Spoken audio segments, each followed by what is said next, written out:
കരുവാരകുണ്ടിൽ കെണിയിൽ കുടുങ്ങിയ പുലിയെ കാട്ടിൽ തന്നെ വിടാനുള്ള വനം വകുപ്പിന്റെ നീക്കം തടഞ്ഞ നാട്ടുകാർ. കടുവയ്ക്ക് വെച്ച കെണിയിൽ കുടുങ്ങിയ പുലിയെ നെടുങ്ങയം വനത്തിൽ തുറന്നുവിടാനാണ് വനം വകുപ്പ് തീരുമാനം. എന്നാൽ ഇത് അനുവദിക്കില്ലെന്നും മൃഗശാലയിലേക്ക് മാറ്റണമെന്നും ആവശ്യപ്പെട്ടാണ് നാട്ടുകാർ പ്രതിഷേധവുമായി എത്തിയത്. വെള്ളിയാഴ്ച രാവിലെ 11ഓടെയാണ് കൂട്ടിലായ പുലിയുമായി വനം വകുപ്പ് മലയിറങ്ങിയത്. കേരളയിൽ തടിച്ചുകൂടിയ പ്രദേശവാസികൾ ആദ്യം മുദ്രാവാക്യം വിളികളുമായി വാഹനങ്ങൾ തടഞ്ഞു. ജനകീയ പ്രതിഷേധം, പ്രതിഷേധം, പ്രതിഷേധം, പുലിക്ക് അനലൈസർ ഏർപ്പെടുത്തുക, പുലിക്ക് അനലൈസർ ഏർപ്പെടുത്തുക,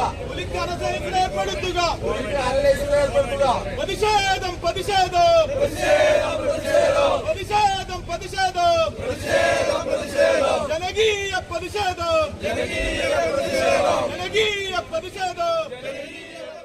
അരമണിക്കൂർ നീണ്ട പ്രതിഷേധത്തിനൊടുവിൽ ഉന്നത ഉദ്യോഗസ്ഥരുമായി ചർച്ച നടത്തിയതിനു ശേഷം തൃശൂർ മൃഗശാലയിലേക്ക് മാറ്റാമെന്ന ധാരണയിലാണ് പ്രതിഷേധം അവസാനിച്ചത്. ന്യൂസ് നൗ സ്വന്തം.